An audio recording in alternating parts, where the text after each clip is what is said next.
പത്തരമാറ്റ് സീരിയലിൻ്റെ ഇനി വരാൻ പോകുന്ന ഒരു അടിപൊളി സൂപ്പർ അപ്കമിങ് എപ്പിസോഡ് റിവ്യൂ ആണ് പറയുന്നത്. അങ്ങനെ ദേവയാനിയും നയനയും ഒന്നായി എന്ന കാര്യമെല്ലാം തന്നെ അനാമിക തിരിച്ചറിയുന്നുണ്ട്. അമ്മായിമ്മ മരുമകളെ നന്നായിട്ട് ആത്മാർത്ഥമായിട്ട് തന്നെ സ്നേഹിക്കുന്നുണ്ട് എന്നും നയനയ്ക്ക് സമ്മാനമായിട്ട് കിട്ടിയ ആ ഒരു ഡയമണ്ട് നെക്ലസ് കൊടുത്തത് ദേവയാനിയാണ് എന്ന കാര്യങ്ങളെല്ലാം തന്നെ അനാമിക തിരിച്ചറിയും. ദേവയാനി തൻ്റെ മരുമകൾക്കായി കാത്തു സൂക്ഷിച്ചിരുന്ന ആ ഒരു വിലപിടിപ്പുള്ള സ്പെഷ്യൽ മാല തന്നെ ദേവയാനി നയനക്ക് അണിയിപ്പിക്കുന്ന സമയത്തായിരിക്കട്ടെ അനാമിക അതും കണ്ടുകൊണ്ട് തന്നെ റൂമിലേക്ക് വരുന്നത്. ചങ്ക് തകർന്ന വേദനയോടുകൂടെ തന്നെ അനാമിക ആ ഒരു കാഴ്ച കണ്ടു നിൽക്കുന്ന ഒരു അടിപൊളി സൂപ്പർ ത്രില്ലിംഗ് എപ്പിസോഡ് റിവ്യൂ ആണ് പറയുന്നത്. അങ്ങനെ ആ അവാർഡ് ദാന ഫംഗ്ഷനൊക്കെ കഴിഞ്ഞ് തിരിച്ച് വീട്ടിലേക്ക് എത്തിയതിനു ശേഷം ദേവയാനിയുടെയും നയനയുടെയും സ്വഭാവത്തിൽ ചില മാറ്റങ്ങളൊക്കെ ഉണ്ട് എന്ന കാര്യം അനാമിക ശ്രദ്ധിക്കുന്നുണ്ട്. അനാമികക്ക് തോന്നിയ സംശയമെല്ലാം തന്നെ അനാമിക വന്നിട്ട് ജലജയോടും ജാനകിയോടും പറയുന്നുണ്ട്. ഇവിടെ നടക്കുന്ന കാര്യങ്ങളൊക്കെ ഇപ്പൊ വിശ്വസിക്കാത്ത രീതിയിലാണ് സംഭവിക്കുന്നത്. നയനയുടെ അവാർഡ് ദാന ഫംഗ്ഷന് കഴിഞ്ഞ് വന്നതിന് ശേഷം എന്തൊക്കെ മാറ്റങ്ങളായി വീട്ടിൽ സംഭവിക്കുന്നത്.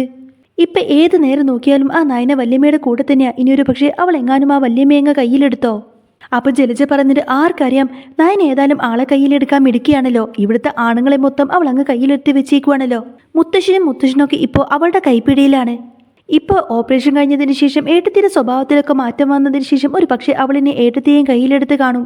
ദേ ജാനകി, നീ എപ്പോഴും ഇങ്ങനെ ഒന്നും മിണ്ടാതിരുന്നിട്ട് കാര്യമില്ല.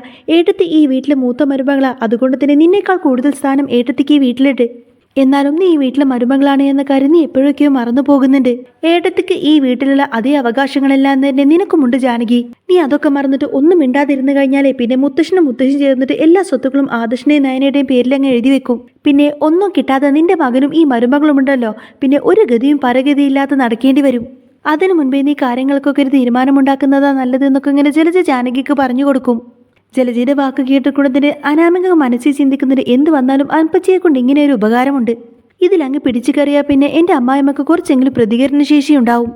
അനാമിക പറഞ്ഞിട്ട് അപ്പച്ചി പറഞ്ഞതൊക്കെ ശരിയാണെന്നാണ് എനിക്കും തോന്നുന്നത്. ഇവിടെ ഇപ്പോൾ പേരിന് മാത്രം മൂർത്തി ജ്വല്ലറിയിലെ 3 ബ്രാഞ്ചൊക്കെ എനിക്ക് നോക്കാൻ വേണ്ടി കൊടുത്തിട്ടുണ്ട്. എന്നാൽ പോലും അവിടെ ചെന്നിട്ട് ആദർശേട്ടൻ തന്നെയാണ് കാര്യങ്ങളൊക്കെ നോക്കുന്നത്.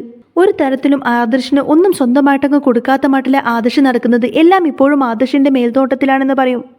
അപ്പോൾ ജലജ പറയുന്നുണ്ട്, കണ്ടോ ജാനകി, നിന്റെ മരുമകൾക്ക് വരെ കാര്യങ്ങളൊക്കെ മനസ്സിലായി. എൻ്റെ മോൻ അബിയുടെ കാര്യമാണെങ്കിൽ ഇവിടെ ആരും അത്ര ഗൗനിക്കുന്നൊന്നുമില്ല. ഞങ്ങൾക്കിപ്പോൾ എന്നെ ഒന്നും കിട്ടിയില്ലെങ്കിലും കുഴപ്പമില്ല ജാനകി. പക്ഷേ നിന്റെ കാര്യത്തിൽ നീയായിട്ട് തന്നെ ഒരു തീരുമാനം ഉണ്ടാക്കുന്നത് നല്ലതാ ജാനകി. ഞാൻ പറയാനുള്ളത് പറഞ്ഞേ ഉള്ളൂ. ഇനിയെല്ലാം നിന്റെ കയ്യിലാണ് എന്നൊക്കെ പറഞ്ഞുകൊണ്ട് തന്നെ ജലജ അവിടെ നിന്നങ്ങ് പോവും. ജാനകി ഇത് കേൾക്കുന്ന സമയത്തിന് ഭയങ്കര ടെൻഷനായിരിക്കും. ഇനി ഒരു പക്ഷേ നാളൊരു ദിവസം വരുന്ന സമയത്തിന് തനിക്കും തൻ്റെ മകനും ഒരു സ്വത്തും ഇല്ലാതിരിക്കോ? എല്ലാം ആ ആദർശ് കൊണ്ടുപോവോ? തൻ്റെ മകന് ഇനി ഒന്നും കിട്ടില്ലേ എന്നൊക്കെ ചിന്തിച്ചുകൊണ്ട് തന്നെ ആകെ ടെൻഷനോട് നിൽക്കുമായിരിക്കും ജാനകി. പിന്നീട് കാണിക്കുന്ന ദേവേൻ ഇങ്ങനെ അടുക്കളയിൽ നിന്ന് പാചകം ചെയ്തുകൊണ്ടിരിക്കുന്ന സമയത്തിന് അമ്മ തനിച്ചാണല്ലോ എന്നൊക്കെ ചിന്തിച്ചുകൊണ്ട് നയൻ അങ്ങോട്ടേക്ക് ചെല്ലും. അപ്പോൾ ദേവേനെ ചോദിക്കുന്നുണ്ട്, എന്തിനാ മോൾ ഇങ്ങോട്ടേക്ക് വന്നത്? ഞാൻ പറഞ്ഞതല്ലേ മോളോട്, മോൾക്ക് എന്ത് ആവശ്യം ഉണ്ടെങ്കിലും പറഞ്ഞാൽ മതി. മോൾ ഒരിക്കലും അടുക്കളയിൽ കയറരുതെന്ന് ഞാൻ പറഞ്ഞതല്ലേ എന്ന് ചോദിക്കുന്ന സമയത്തിന് നയന പറയുന്നുണ്ട്, അമ്മ ഇനി അങ്ങനെയൊന്നും പറയണ്ട. അമ്മയെ പോലെ തന്നെ എനിക്കും ഒരു ഓപ്പറേഷൻ കഴിഞ്ഞു എന്ന് വിചാരിച്ച് അമ്മ ഒട്ടും റെസ്റ്റ് എടുക്കാതെ 24 മണിക്കൂറും ഇങ്ങനെ അടുക്കളയിൽ ജോലി ചെയ്യാനാണോ പ്ലാന്? ഇനി എൻ്റെ അമ്മക്ക് കുറച്ച് റെസ്റ്റ് ഒക്കെ ആവാം അമ്മേ, ഇനി ഞാൻ ചെയ്തോളാം. അപ്പോൾ ദേവേനി പറഞ്ഞിട്ട്, മോളെ നീ ഇവിടെ നിൽക്കണ്ട, നീ അകത്തേക്ക് പോയിക്കോ. ആരെങ്കിലും വന്ന് കണ്ടു കഴിഞ്ഞാലേ നമ്മൾ രണ്ടുപേരും ഇങ്ങനെ സ്നേഹത്തോടെ നിന്ന് സംസാരിക്കുന്നത് കണ്ട മറ്റുള്ളവർക്കൊക്കെ സംശയം തോന്നുമെന്ന് പറയും. അപ്പോൾ നയനെ ചോദിക്കുന്നുണ്ട്, എന്ന് കരുതി എനിക്കെന്താ എൻ്റെ അമ്മയോടൊന്ന് സംസാരിക്കാൻ പോലും പറ്റില്ല എന്ന് ചോദിക്കും. അല്ലെങ്കിൽ ഞാൻ ആകെ വീർപ്പ് പൊട്ടി തടുക്കുക, എപ്പോഴാണ് എൻ്റെ അമ്മ എനിക്കൊന്ന് സംസാരിക്കാൻ വേണ്ടി തനിയെ കിട്ടുകയെന്ന് ചിന്തിച്ചിട്ട്. അപ്പോൾ ദേവേനി പറഞ്ഞിട്ട്, അങ്ങനെയാണെങ്കിൽ നാളെ നമുക്ക് അമ്പലത്തിലേക്ക് പോകാം. നീയും അമ്പലത്തിലേക്ക് പോര്. അവിടെ പോയിട്ട് നമുക്ക് പ്രാർത്ഥനയൊക്കെ കഴിഞ്ഞ് കുറച്ചു നേരം ഇരുന്ന് സംസാരിച്ചതിന് ശേഷം തിരിച്ചു വരാമെന്ന് പറയും. അപ്പോൾ നയനെ ചോദിക്കുന്നത്, അല്ലമ്മേ, ഇനി നമ്മൾ രണ്ടുപേരും അമ്പലത്തിലേക്ക് പോകുന്ന സമയത്തിന് ഒന്നിച്ചിറങ്ങുന്ന സമയത്ത് ഇവിടെ കാണുന്നവർക്ക് വല്ല സംശയം തോന്നുമെന്ന് ചോദിക്കും. അപ്പോൾ ദേവേനി പറഞ്ഞിട്ട്, സംശയമൊന്നും തോന്നില്ല. അങ്ങനെ സംശയം തോന്നാത്ത വിധത്തിൽ നമ്മൾക്ക് ഇവിടെ നിന്നും ഇറങ്ങിയാൽ മതി. ആദ്യം ഞാൻ പോയിക്കോളാം, അതിനുശേഷം മാത്രം നീ ഇവിടെ നിന്നും വന്നാൽ മതി എന്നൊക്കെ പറഞ്ഞു കൊടുക്കാത്തൊരു ദേവയാനി. ഇവരിങ്ങനെ സംസാരിച്ചുകൊണ്ട് നിൽക്കുന്ന സമയത്തായിരിക്കും ജലജ അങ്ങോട്ടേക്ക് വരുന്നത്. എന്തായിരിക്കും അമ്മായിമ്മയും മരുമകളും തമ്മിൽ സംസാരിക്കുന്നത് എന്ന് കേൾക്കാൻ വേണ്ടി തന്നെയായിരിക്കും ജലജ അങ്ങോട്ടേക്ക് വരുന്നത്. എന്നാൽ ജലജ വരുന്നതെല്ലാം തന്നെ നയനെ കാണുന്നുണ്ടായിരുന്നു. നയന പയ്യെ വന്നിട്ട് ദേവേനോട് ഇങ്ങനെ സ്വകാര്യത്തിൽ പറഞ്ഞു കൊടുക്കും, അമ്മേ അപ്പച്ചി അവിടെ വന്ന് നിൽക്കുന്നുണ്ട് എന്ന് പറയുന്ന സമയത്തിന് ദേവേൻ ഇങ്ങ് ദേഷ്യപ്പെട്ടാണ്, എടി നീ എന്തിനാ ഇങ്ങ് അടുക്കളയിലേക്ക് വന്നത്? ഒന്ന് പോകുന്നുണ്ടോ?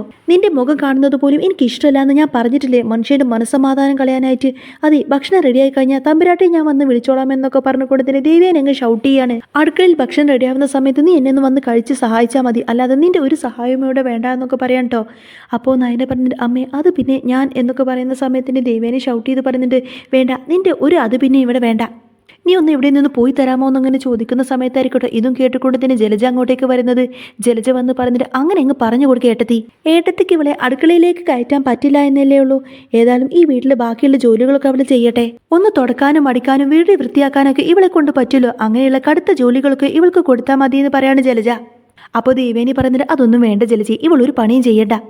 ഇവളെ കൊണ്ട് ഇനി നമ്മൾ പണിയെടുപ്പിച്ചിട്ട് അവൾക്ക് എന്തെങ്കിലും വയ്യായി തോന്നിക്കഴിഞ്ഞാൽ പിന്നെ ഇവൾ എൻ്റെ ആദർശനെ വിട്ടിട്ട് ഇവിടെ നിന്ന് പോവാനല്ലേ. അതേതായാലും എൻ്റെ ആദർശമോന് സഹിക്കില്ല. അതുകൊണ്ട് അവനെ സങ്കടപ്പെടുത്താൻ ഞാൻ ഉദ്ദേശിക്കുന്നില്ല. ഇവളൊന്നും ചെയ്യണ്ട, ഇവള് ചുമ്മാ ഇവിടെ നിന്ന് ഇരുന്നാൽ മതി. പക്ഷേ ഞാൻ അടുക്കളയിൽ ജോലി ചെയ്യുന്ന സമയത്തിന് ഇവൾ എന്നെ ശല്യപ്പെടുത്താൻ വേണ്ടിയിട്ട് ഇവിടെ വന്ന് നിൽക്കുന്നു. അതാണ് എനിക്ക് ഏറ്റവും വലിയ ബുദ്ധിമുട്ട് എന്നൊക്കെ പറയട്ടെ ദേവയാനി. അപ്പോൾ ജലജയും ദേഷ്യപ്പെട്ട് നയനെ ഇങ്ങനെ നോക്കുമായിരിക്കും. ദേവയാനി പറയുന്നുണ്ട്, ആ ജലജയെ ഞാൻ നിന്നെ വിളിക്കാൻ നിൽക്കുമായിരുന്നു. ഏതായാലും നീ ഇങ്ങോട്ടേക്ക് വന്നതല്ലേ. ജലജെ നീ വന്നിട്ട് ആ പാത്രങ്ങളൊക്കെ ഒന്ന് കഴുകി വെക്കുമെന്ന് പറയുന്ന സമയത്തിന് നയന പയ്യെ ദേവേനെ നോക്കിയിട്ട് അങ്ങ് ചിരിക്കണേ. അപ്പോഴേക്കും ജലജ പറഞ്ഞിട്ട്, എന്താ ഏട്ടത്തിയത്? ഞാനിപ്പോൾ നെയിൽ പോളിഷ് ഇട്ടതേ ഉള്ളൂ. എൻ്റെ നെയിൽ പോളിഷ് അങ്ങ് ഇളകി പോരില്ലേ എന്ന് ചോദിക്കുന്ന സമയത്തിന് ദേവേനി പറഞ്ഞിട്ട്, അതൊന്നും ഇളകി പോരില്ല. അല്ലെങ്കിലും ഈ ഇടയായിട്ട് എന്നെ സഹായിക്കാൻ വേണ്ടിയിട്ട് നിങ്ങൾ ആരും അടുക്കളയിലേക്ക് വരാറില്ലല്ലോ. വന്ന സ്ഥിതിക്ക് നീ ഏതായാലും അത് ചെയ്തിട്ടങ്ങ് പോയാൽ മതിയെന്ന് നിർബന്ധം പറയാണ് ദേവയാനി. അങ്ങനെ മറ്റ് നിവൃത്തിയില്ലാത്തത് കൊണ്ട് തന്നെ ജലജ നേരെ പോയിട്ട് പ്രാഗി പറഞ്ഞുകൊണ്ടായിരിക്കട്ടെ പാത്രം കഴുകുന്നത്. പാത്രം കഴുകിക്കൊണ്ടിരിക്കുന്ന സമയത്ത് ജലജ പറഞ്ഞിട്ട്, ഷോ ഇങ്ങോട്ടേക്ക് വരേണ്ടായിരുന്നു, ഇതിപ്പോൾ എനിക്ക് തന്നെ പണി കിട്ടിയല്ലോ എന്നൊക്കെ പറഞ്ഞുകൊണ്ട് ദേഷ്യം പിടിച്ചുകൊണ്ടായിരിക്കട്ടെ ആ പാത്രം കഴുകുന്നത്. ദേവേനെ ഈ സമയത്ത് നയനെ നോക്കിയിട്ട് ഇങ്ങനെ പുഞ്ചിരിക്കുന്ന സമയത്തിന് നയന പയ്യെ അവിടെ നിന്ന് അങ്ങ് പോവും ജലജ കാണാതെ. നയന അങ്ങനെ റൂമിലേക്ക് വരുന്ന സമയത്തിന് ആദർശ് ചോദിക്കുന്നത്, അല്ല നയനെ നീ എന്താ ഇപ്പോൾ ഓഫീസിലേക്കൊന്നും വരാത്തത്? നിനക്കിപ്പോൾ എന്താ ആ ഒരു അവാർഡ് കിട്ടിയതിന് ശേഷം പിന്നെ ഓഫീസിലേക്ക് വരുന്നത് പോലും ഇഷ്ടമില്ലാത്തതുപോലെയാണോ എനിക്ക് തോന്നുന്നത് എന്ന് ചോദിക്കും. അപ്പോൾ നയന പറയുന്നത്, ആദർശേട്ട അങ്ങനെയൊന്നുമില്ല, ആദർശേട്ടന് ചുമ്മാ തോന്നുന്നതാണെന്ന് പറയും. നയനെ നീ എപ്പോഴും വീട്ടിൽ തന്നെ ഇരിക്കാനാണ് ആഗ്രഹിക്കുന്നത്. അതെ, ഇങ്ങനെ പോയാൽ പിന്നെ ഓഫീസിലെ കാര്യങ്ങളൊന്നും നടക്കില്ല. ഇപ്പം നയന കളക്ഷൻസിനൊക്കെ കൂടുതൽ ഓർഡറുള്ള സമയം, അതുകൊണ്ട് തന്നെ നീ പുതിയ പുതിയ ഡിസൈൻസ് ഒക്കെ വരയ്ക്കുന്നത് നല്ലതാണെന്ന് പറയും. അപ്പം നയനെ ചോദിക്കുന്നത്, അതാ ആദർശിട്ട ഞാൻ വീട്ടിലിരുന്ന് വരച്ചാൽ പോരെ, കുറച്ച് കാലത്തേക്ക് ഞാൻ ഓഫീസിലേക്ക് വരുന്നില്ല. എനിക്കിപ്പോൾ എന്തോ കുറച്ച് ദിവസം വീട്ടിലിരിക്കാനാണ് തോന്നുന്നത്. ഓഫീസിൽ ചെയ്യുന്ന വർക്കൊക്കെ ഞാൻ ഇവിടെ ഇരുന്ന് ചെയ്താൽ പോരെ. അപ്പോൾ പിന്നെ വർക്കൊന്നും പെൻഡിങ് ആവില്ലല്ലോ, കൃത്യമായിട്ട് ഞാൻ എവിടെ ഇരുന്ന് ജോലി ചെയ്തോളാം എന്നൊക്കെ പറയും. അപ്പോൾ ആദർശ് അതിനെ സമ്മതിച്ചുകൊണ്ട് തന്നെ പറഞ്ഞിട്ട്, അതൊക്കെ അവിടെ ഇരിക്കട്ടെ, പക്ഷേ എന്താ നിനക്ക് പെട്ടെന്ന് ഇങ്ങനെ ഒരു മാറ്റം? അല്ലെങ്കിൽ കുറച്ച് ദിവസമായിട്ട് ഞാൻ നിന്നെ ശ്രദ്ധിക്കുന്നു, നിന്റെ സ്വഭാവത്തിലും പെരുമാറ്റത്തിലും എന്തോ കാര്യമായിട്ടൊരു മാറ്റമുണ്ട്. നിനക്കെന്തോ വല്ലാത്തൊരു സന്തോഷം പോലെ, പക്ഷേ നീ അതെന്നോട് തുറന്നു പറയുന്നില്ല. എന്താ നയനെ, നീ എന്നിൽ നിന്ന് എന്തെങ്കിലും മറച്ചു വെക്കുന്നുണ്ടോ എന്ന് ചോദിക്കും. അപ്പോൾ നയന പറഞ്ഞിട്ട്, എന്താ ആദർശേട്ടായത്? ഞാനൊന്നും മറച്ചു വെക്കുന്നില്ല എന്ന് പറയുന്ന സമയത്തിന് ആദർശ് പറഞ്ഞിട്ട്, അല്ല എനിക്ക് പിന്നെ തോന്നിയതായിരിക്കും. നയന പറഞ്ഞിട്ട്, ആദർശേട്ട ഞാനൊന്നും മറച്ചു വെച്ചിട്ടില്ല, അതൊക്കെ ആദർശേട്ടൻ്റെ തോന്നില്ല. പിന്നെ ആദർശേട്ട നാളെ ഞങ്ങളൊന്ന് അമ്പലം വരെ പോകുമെന്ന് പറയും. അപ്പോൾ ആദർശ് ചോദിക്കുന്നുണ്ട്, എന്ത് ഞങ്ങളോ? ആരാ നിന്റെ കൂടെ വരുന്നത് എന്ന് ചോദിക്കുന്ന സമയത്തിന് നയന പറഞ്ഞിട്ട്, അല്ല ഞാൻ ഒറ്റയ്ക്കാണ് പോകുന്നത്. എന്നാൽ പിന്നെ നീ ഒറ്റയ്ക്ക് പോകണ്ട നയനെ, ഞാനും നിന്റെ കൂടെ വരാമെന്ന് പറയും. അപ്പോൾ നയന പറഞ്ഞിട്ട്, അതൊന്നും വേണ്ട ആദർശേട്ട, ഞാൻ ഒറ്റയ്ക്ക് ഓട്ടോയിൽ പോയിക്കോളാം. എനിക്ക് കുറച്ചധികം വഴിപാടുകളും നേർച്ചകളൊക്കെ ചെയ്യാനുണ്ട്. അമ്പലത്തിൽ നിന്ന് തിരിച്ചു വരുമ്പോഴേക്കും ഒരുപാട് സമയമെടുക്കും. ആദർശേട്ടന് പിന്നെ ഓഫീസിലേക്കും പോകാനുള്ളതല്ലേ, അതുകൊണ്ട് ഞാൻ തനിച്ചു പോയിക്കോളാം എന്നൊക്കെ പറഞ്ഞുകൊണ്ട് തന്നെ നയന അവിടെ നിന്ന് പോവും. എന്നാൽ ഈ ഇടയായിട്ട് നയനയുടെ സ്വഭാവത്തിൽ എന്തൊക്കെയോ മാറ്റങ്ങളുണ്ട് എന്ന കാര്യങ്ങളൊക്കെ ആദർശനും സംശയം തോന്നി തുടങ്ങും. നയന അവിടെ നിന്ന് നേരെ പോകുന്നത് ദേവേൻ്റെ മുറിയിലേക്കായിരിക്കും. അമ്മ അവിടെ തനിച്ചുള്ളൂ എന്ന് ഉറപ്പ് വരുത്തിയതിന് ശേഷം മാത്രമായിരിക്കും നയന റൂമിൻ്റെ അകത്തേക്ക് കയറുന്നത്. നയനെ കാണുന്ന സമയത്തിന് ദേവേനക്ക് ഭയങ്കര സന്തോഷമായിരിക്കും. നയന വന്ന് ചോദിക്കുന്നുണ്ട്, അമ്മ മരുന്നെല്ലാം കഴിച്ചോ? അത് നോക്കാൻ വേണ്ടിയിട്ടാണ് ഞാൻ വന്നതെന്ന് പറയും. അപ്പോൾ ദേവേനി ചോദിക്കുന്നുണ്ട്, ഇനി എന്ത് മരുന്ന് മോളെ, എനിക്കിപ്പോൾ യാതൊരു കുഴപ്പമില്ല, ഞാൻ ടോട്ടലി ഫിറ്റാണ്, ഞാൻ ഭയങ്കര ഹാപ്പിയാണ് എന്നൊക്കെ പറയും. നയന പറയുന്നുണ്ട്, അങ്ങനെയല്ല അമ്മേ, കുറച്ച് കാലത്തേക്കും കൂടി വൈറ്റമിൻ ടാബ്ലറ്റ്സ് ഒക്കെ കഴിക്കണമെന്ന് ഡോക്ടർ പറഞ്ഞതല്ലേ എന്ന് ചോദിക്കും. ആ ടാബ്ലറ്റ് ഒക്കെ ഇപ്പോൾ അമ്മ കഴിക്കാറുണ്ടോ എന്ന് ചോദിക്കുന്ന സമയത്തിന് ദേവേനി പറയുന്നുണ്ട്, എല്ലാം ഞാൻ കഴിക്കാറുണ്ട് മോൾ ഏതായാലും വന്നതല്ലേ, ഇവിടെ എൻ്റെ അടുത്ത് കുറച്ച് നേരം ഇരിക്കുമെന്ന് പറയുന്ന സമയത്തിന് നയന പറഞ്ഞിട്ട്, അയ്യോ അതൊന്നും വേണ്ട അമ്മേ, ആരെങ്കിലും ഇങ്ങോട്ടേക്ക് വന്നാലോ എന്ന് ചോദിക്കുന്ന സമയത്തിന് ദേവേനി പറയുന്നുണ്ട്, ആരും ഇങ്ങോട്ടേക്ക് വരാനൊന്നും പോകുന്നില്ല മോളെ.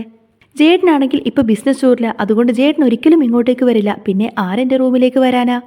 മോൾ ഏതായാലും ഇവിടെ എൻ്റെ അടുത്ത് കുറച്ച് നേരം ഇരിക്ക്, എനിക്ക് മോളോട് കുറച്ച് സംസാരിക്കണമെന്നൊക്കെ പറഞ്ഞ് നയനെ നിർബന്ധിച്ചുകൊണ്ട് തന്നെ അവിടെ അങ്ങ് ഇരുത്താട്ടോ ദേവയാനി. എന്നിത് പറഞ്ഞിട്ട്, അതെ മോൾക്ക് ഞാനൊരു സമ്മാനം എടുത്തു വെച്ചിട്ടുണ്ട്. ദേവേനെ നേരെ ഷെൽഫൊക്കെ തുറന്നു കൊടുത്തിന് ഒരു സ്പെഷ്യലായിട്ടുള്ള ഒരു മാല എടുത്തുകൊണ്ട് തന്നെ നയനയുടെ അടുത്തേക്ക് വരികയാണ്. എന്നാൽ അനാമികയുടെ നയനയുടെ ബന്ധത്തിൽ എന്തൊക്കെയോ ഒരു സംശയം തോന്നി തുടങ്ങിക്കൊണ്ട് തന്നെ ഈ ഒരു സമയത്തായിരിക്കട്ടെ അനാമിക നേരെ ദേവേൻ്റെ മുറിയുടെ അടുത്തേക്ക് വരുന്നത്.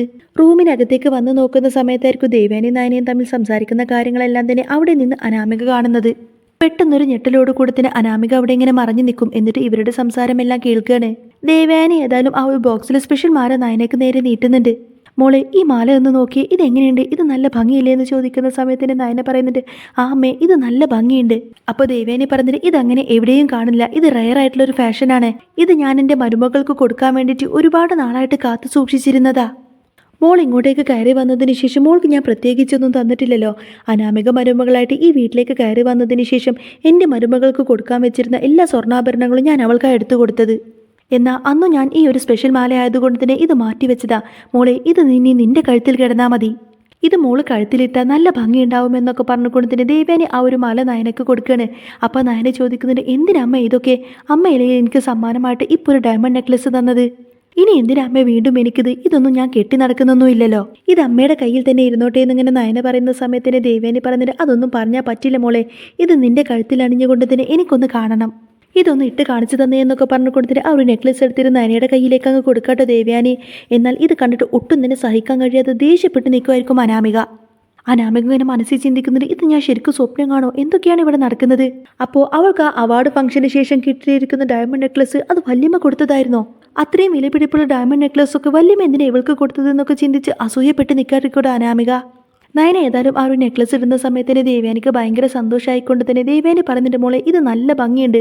മോളുടെ കഴുത്തിന് ഏതായാലും ഈ നെക്ലസ് നന്നായിട്ട് ചേരുന്നുണ്ട്. എന്ത് ഭംഗിയാണെന്നറിയോ ഇത് കാണാൻ. നാളെ ഏതായാലും നമ്മൾ അമ്പലത്തിലേക്ക് പോകുന്ന സമയത്തിന് മോൾ ഈ മാല ഇട്ട് വേണം വരാൻ. എന്നാൽ ദേവേനെ തന്നെ ഇത്രമാത്രം സ്നേഹിക്കുന്നതെല്ലാം കണ്ടുകൊണ്ട് തന്നെ നയനയുടെ കണ്ണങ്ങ് നിറഞ്ഞു പോവും. കണ്ണുകളോടെ നയന ഇങ്ങനെ ദേവേനെ നോക്കുന്ന സമയത്തിന് ദേവേനെ നയന ഇങ്ങനെ ചേർത്ത് പിടിച്ചിട്ട് നെറ്റത്തൊരു മുത്തം കൊടുക്കും. ഈ ഒരു കാഴ്ചയും കണ്ടുകൊണ്ടായിരിക്കട്ടെ ദേഷ്യപ്പെട്ട് അനാമിക അങ്ങോട്ടേക്ക് കയറി വരുന്നത്. അനാമിക വന്ന് ചോദിക്കുന്നത്, വല്യമ്മ എന്തിനാ ഈ മാലയൊക്കെ ഇവൾക്ക് എടുത്തു കൊടുക്കുന്നത്? വല്യമ്മയ്ക്ക് ഇത്ര നാളും ഇവളോട് വലിയ ദേഷ്യമായിരുന്നില്ലേ, ഇപ്പം എന്താ പെട്ടെന്ന് ദേഷ്യമൊക്കെ മാറിയോ എന്ന് ചോദിക്കും. അപ്പോൾ ദേവേനി ചോദിക്കുന്നുണ്ട്, അതെന്താ അനാമിക നീ അങ്ങനെ ചോദിച്ചത്? ഇവൾ എൻ്റെ മരുമകളല്ലേ, ഇവൾക്ക് ഞാനൊരു മാല എടുത്തു കൊടുത്തു എന്ന് വിചാരിച്ച് എന്താ വരാൻ പോകുന്നത്? നിനക്ക് ഞാൻ എത്രയോ സ്വർണ്ണാഭരണങ്ങൾ ഇതുപോലെ സമ്മാനമായിട്ട് തന്നിട്ടുണ്ട്.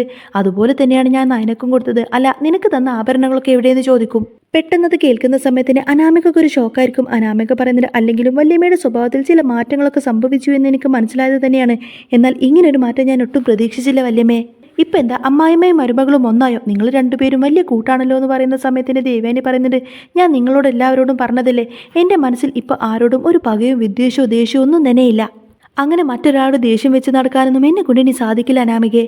ഇനി എന്തായാലും എൻ്റെ മരുമകൾ നയനമോള് തന്നെയാണ്. അതുകൊണ്ടാണ് ഞാൻ അവൾക്ക് ഈ മാല എടുത്തു കൊടുത്തതും. അതിനിപ്പോൾ നീ എന്തിനാ വന്നിട്ട് എന്നെ ഇങ്ങനെ ചോദ്യം ചെയ്യുന്നതെന്ന് ചോദിക്കുന്ന സമയത്തിന് അനാമിക പറയുന്നത്, അയ്യോ വല്യമ്മേ, ഞാൻ ചോദ്യം ചെയ്തതൊന്നുമല്ല, കണ്ടപ്പോൾ ഞാൻ ചോദിച്ചെന്നേ ഉള്ളൂ. വല്യമ്മയ്ക്ക് ഏതായാലും പെട്ടെന്ന് ഇങ്ങനൊരു മാറ്റം സംഭവിക്കുമെന്ന് ഞാൻ സ്വപ്നത്തിൽ പോലും കരുതിയിട്ടില്ല. എന്താണെങ്കിലും അമ്മായിമ്മയുടെ മരുമകളുടെ സ്നേഹം നടക്കട്ടെ എന്നൊക്കെ പറഞ്ഞുകൊണ്ട് ദേഷ്യപ്പെട്ട് കലിതുള്ളി അനാമിക അവിടെ നിന്നങ്ങ് പോകും.